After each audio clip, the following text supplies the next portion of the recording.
Live from New Delhi, you're watching DD India Live, India's voice to the world. I'm Tanvi Taneja, coming up in the next 30 minutes.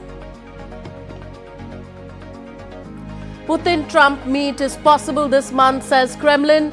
Donald Trump accuses Ukraine for starting the war with Russia. President Zelensky says attempts to replace him during the war will fail. Adds an overwhelming majority of Ukrainians would not support concessions to Russia. And in the Champions Trophy, Young and Latham shine as New Zealand posts 320 against Pakistan as it hosts a major ICC cricket tournament in 3 decades.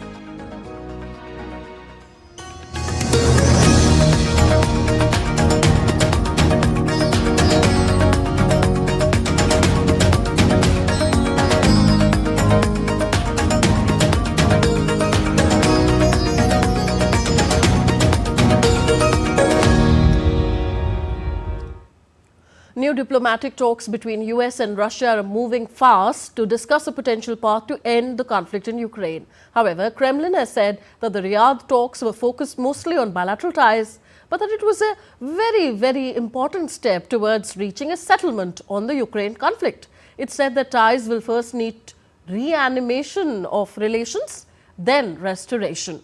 We get you more in our next report. US President Donald Trump's administration has agreed to more talks with Moscow on ending the conflict in Ukraine. Ukraine, livid at being excluded from the talks that will decide its future, has been vocal in rejecting any peace negotiations that occur without its direct involvement. President Zelensky has now postponed a planned visit to Saudi Arabia on Wednesday to next month to avoid giving legitimacy to the talks. Trump has, however, dismissed Ukraine's objections and concerns about being left out of the talks. Trump, in fact, blamed it on Kiev that the conflict has stretched so long. And I'm very disappointed. I hear that, they're upset about not having a seat. Well, they've had a seat for 3 years and a long time before that. This could have been settled very easily. Just a half-baked negotiator could have settled this years ago without the loss of much land, very little land, without the loss of any lives, and without the loss of cities that are just laying on their side.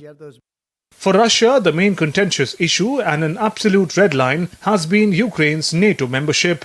Russia has insisted NATO to not grant membership to Ukraine. Moscow is also seeking assurances that NATO will not expand further into Eastern Europe. European leaders have expressed unease over the issue. As we explained today, the appearance of troops of armed forces from the aforementioned NATO countries, but under a foreign flag, under the flag of the European Union or under national flags, does not change anything in this regard. This, of course, is unacceptable to us. Meanwhile, European leaders have begun discussions about sending peacekeeping troops to Ukraine in the event of a peace deal. In contrast with Moscow's hardline opposition to any NATO involvement, Trump said he would not oppose the deployment of European peacekeepers. If they want to do that, that's great. I'm all for it. If they want to do that, I think that'd be fine.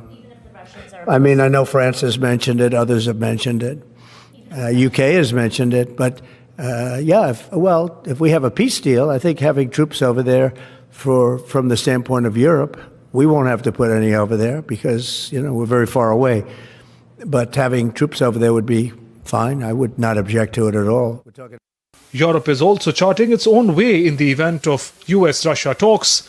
France is hosting a second meeting to discuss Ukraine and European security on Wednesday with several other European and non-European states. While in Riyadh, US Secretary of State Marco Rubio emerged from the meeting optimistic that Russia is ready to begin a serious negotiation process and tried to reassure allies, emphasizing that no one is being sidelined in the negotiations.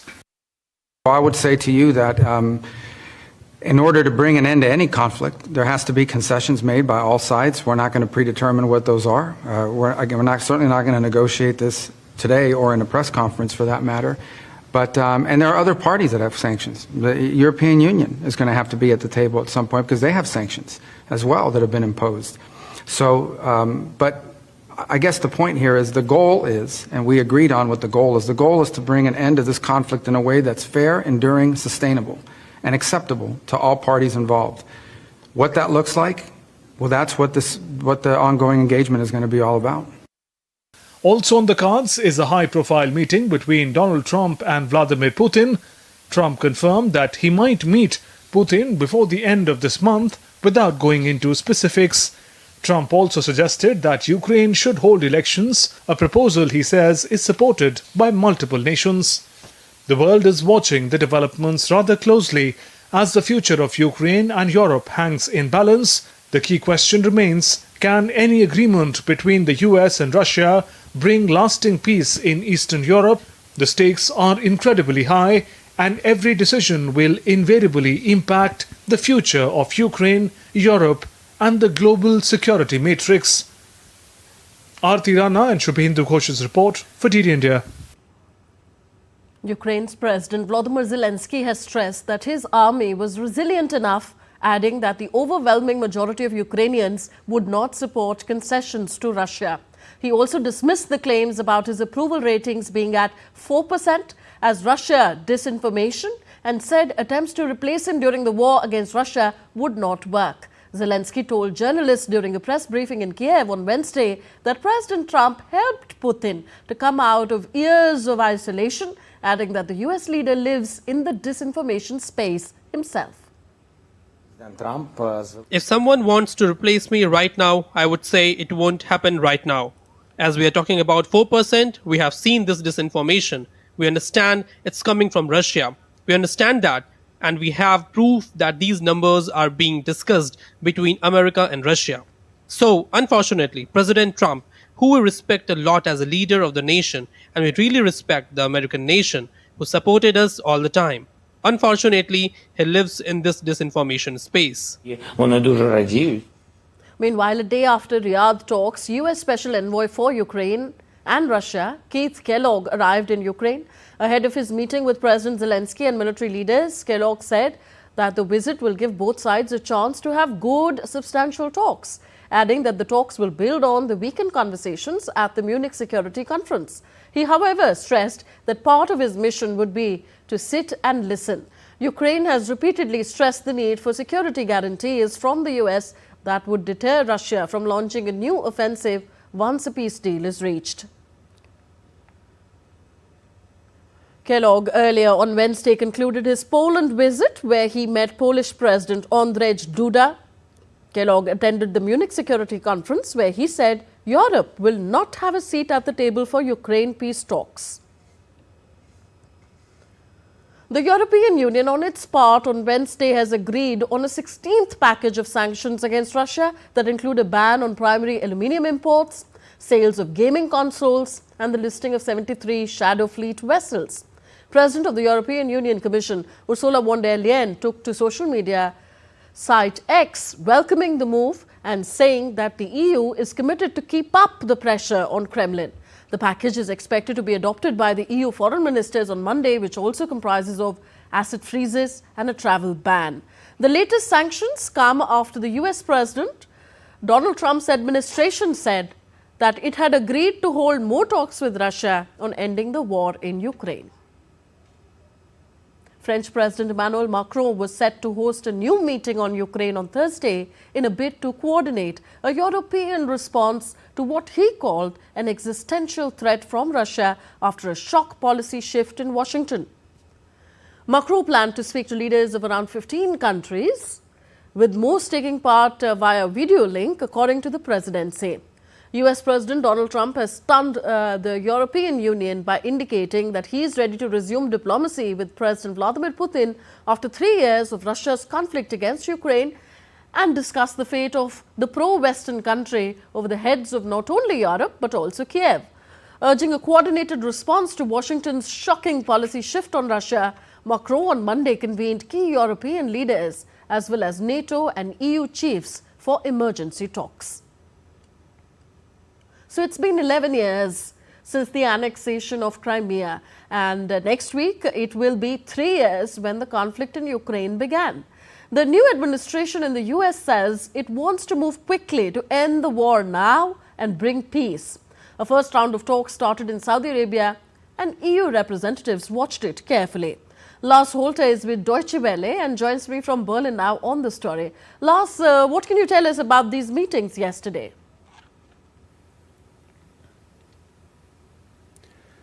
Thanks for having me. Well, from a European perspective, it is most important to say that we were not only watching carefully, but that we were watching from the sidelines, as were the Ukrainians. And that is outright ridiculous. It is obvious that peace talks can only happen with all parties involved sitting at a table. However, the US administration, playing peacemaker here, found neutral ground to meet in Saudi Arabia, but then only invited Moscow to talk.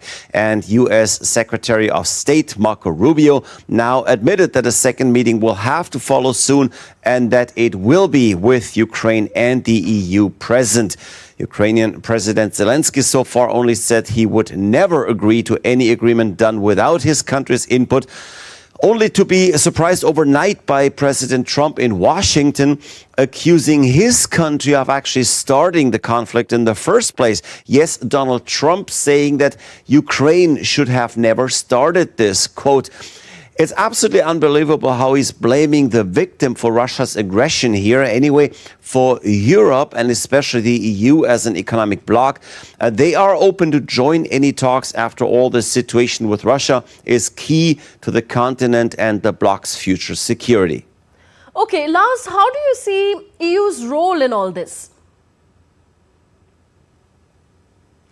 Well, for the EU, even though there are always economic interests at play too, much of this is simply about bringing peace to the region, strengthening Ukraine and showing Putin that he can't take military actions against an ally of theirs. It's unclear how they will get that message across now, with the US playing its very own game.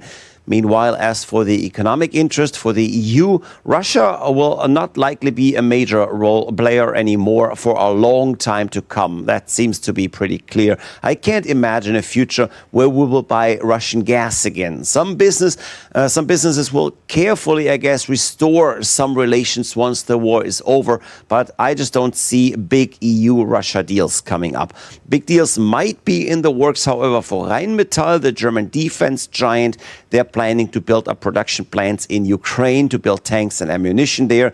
It's unclear how that will play into the peace talks, but it did have some effect for the company on stock markets, with shares going through the roof.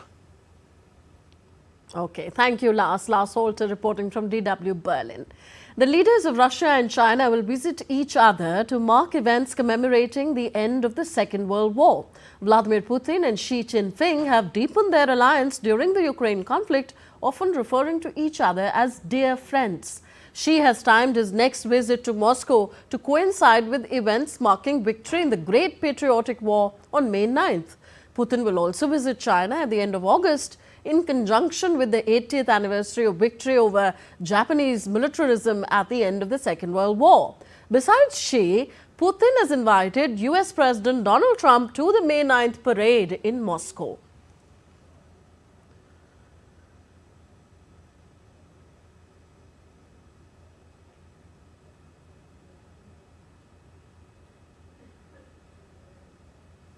And next, let's take a look at what else is making news around the world. South Africa's Parliament Speaker announced on Wednesday that the budget is expected to be tabled in Parliament on March 12th. The national budget was postponed at the last minute on Wednesday because of a disagreement between the political parties in the ruling coalition government. German Chancellor Olaf Scholz chaired the last weekly cabinet meeting in Berlin on Wednesday before Germans elect a new parliament on Sunday. For weeks, polls have suggested conservative CDU challenger Friedrich Merz could succeed Scholz of the Social Democrats to lead the country for the next 4 years. US pop singer and actor Selena Gomez announced a collaborative album titled I Said I Love You First, teaming up with her fiancé, producer and songwriter Benny Blanco. The album will be released on Friday, celebrating the pair's love story and giving fans a unique window into their relationship. Iraqi bird lover Mushtaq Talib transformed his birding hobby into a business with a self-managed bird sanctuary in the southern city of Basra. Despite challenges from pollution and climate change, he has successfully created a suitable environment for more than 9 species of ornamental birds. Still to come on this edition of DD India Live. India-Argentina strengthen cooperation in lithium exploration and mining. Also on the other side, a look at India's stellar record at the Champions Trophy as the tournament gets underway in Karachi.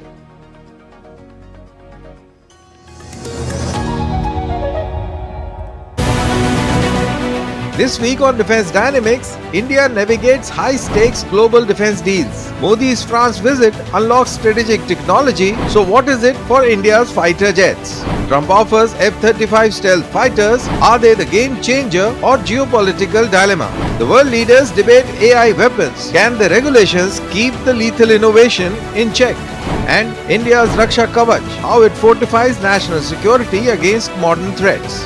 Catch it all this Wednesday at 8 PM IST only on DD India.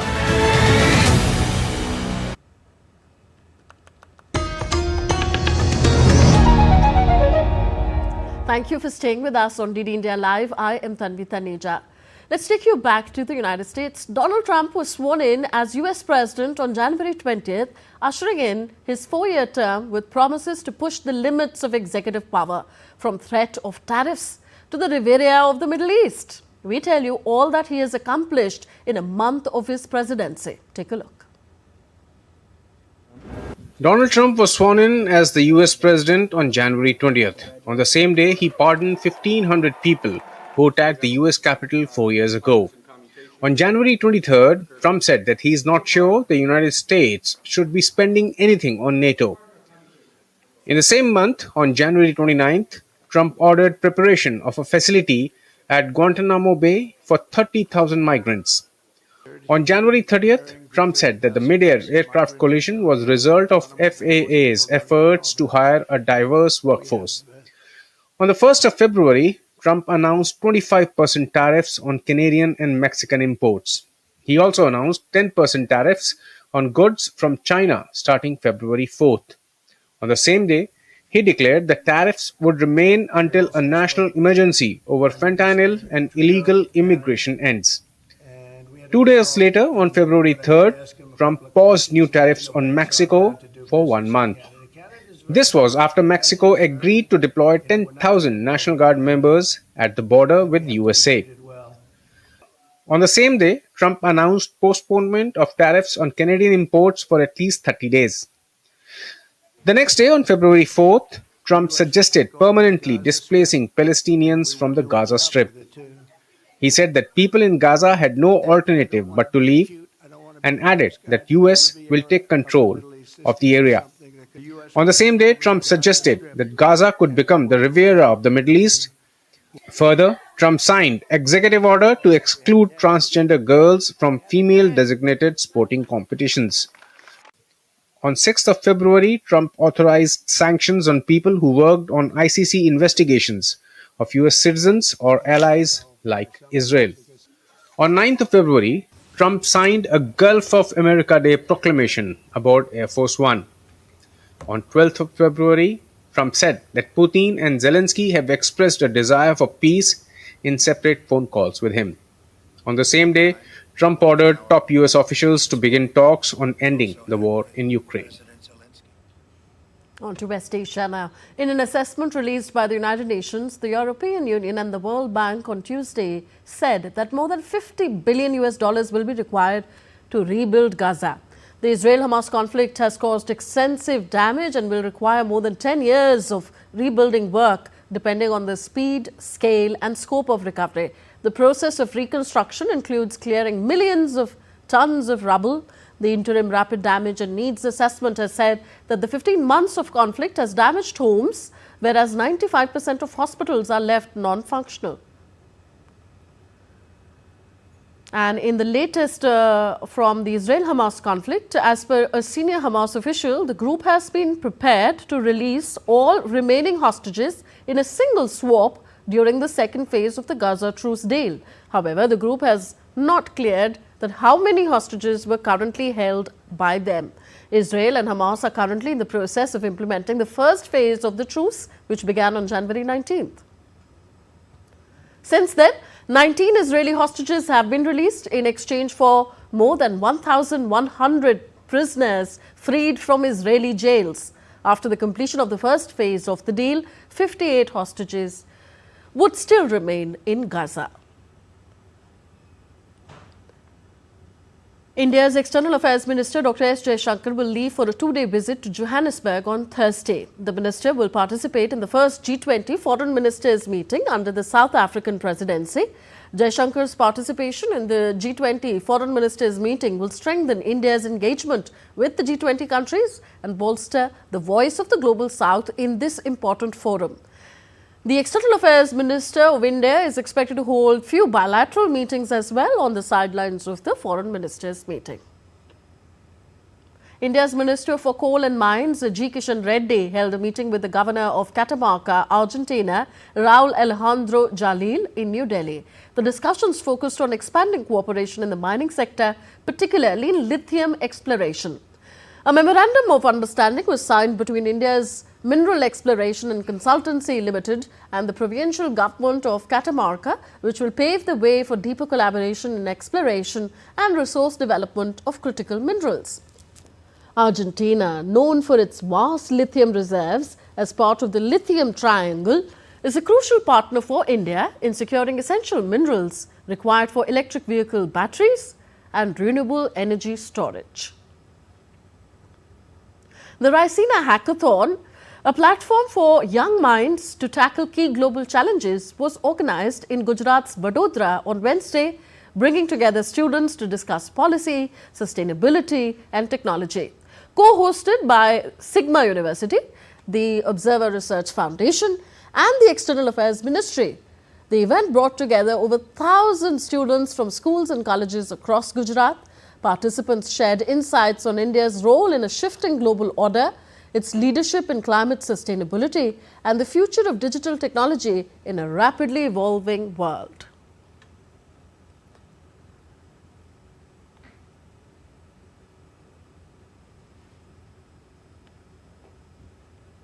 India's ruling party, Bharatiya Janata Party, is all set to announce the name of its Delhi next chief minister. This has come after a meeting which is currently underway at the party office. The meeting is being attended by top party leaders. Meanwhile, preparations are also underway for the oath taking of the chief minister that will be held on Thursday in a grand ceremony at the Ramleela ground. Prime Minister Narendra Modi, Home Minister Amit Shah, along with other prominent party leaders will attend the ceremony. The security has been beefed up at the ceremony site with deployment of more than 5,000 police personnel. The BJP has returned to power in New Delhi after 27 years. It has defeated the Aam Aadmi Party in the February 5th election by securing 48 of the 70 seats. More news from India. In an attempt to accelerate the development of Naxal-affected areas in central state of Chhattisgarh, the state government has implemented Niyad Nilanar scheme to ensure that no village remains in darkness. The government is focusing on expanding basic amenities in the Naxal-affected areas, particularly prioritizing roads, electricity, education and healthcare services. उधर जाके देखेंगे तो ये 10 महीना में उधर road भी बन रहा है, उधर बिजली भी घर घर पहुंच रही है, पानी भी जो मोदी जी जल जीवन मिशन में घर घर नल द्वारा पानी पहुंचाना चाहते हैं उसको भी पहुंचा रहे हैं। मोबाइल का टावर उधर नहीं था तो मोबाइल का टावर भी 150 से ज्यादा मोबाइल का टावर लगवा रहे हैं।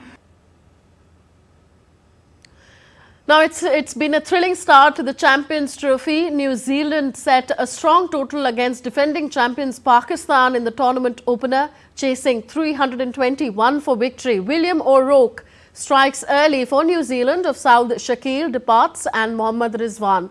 When reports last came in, Pakistan was struggling at 22 for 2. Earlier, New Zealand's batting lineup delivered under pressure after being put into bat first. Opener Will Young and skipper Tom Latham steadied the ship with brilliant centuries. But the real fireworks came from Glenn Phillips. His blistering 61 of just 39 balls powered New Zealand to an impressive 320 for 5. Indian men's cricket team journey in Champions Trophy has been impressive. With 2 titles and 4 finals in their kitty, the men in blue will be looking to add another feather in their cap in 2025. Led by Rohit Sharma, Team India enters the competition as a top contender, boasting a well-balanced squad featuring stalwarts like Virat Kohli, Shubman Gill and Shreyas Iyer, along with a formidable all-round unit. Team India has enjoyed a rich history in Champions Trophy, winning the title twice and reaching 4 finals in 8 editions.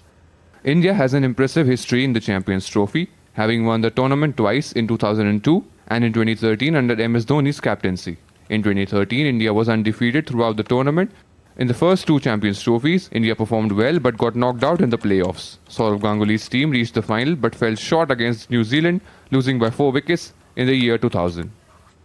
The 2004 to 2009 period saw India go through a rough patch as they faced group stage exit in 3 consecutive Champions Trophies. India bounced back in 2013 and reached the final in 2017 but faced a crushing defeat against Pakistan in the final. Placed in Group A, India began their Champions Trophy campaign against Bangladesh on 20th February. They will go on to face arch rivals Pakistan in a much anticipated contest on 23rd February and play their final group stage match against New Zealand on March 2.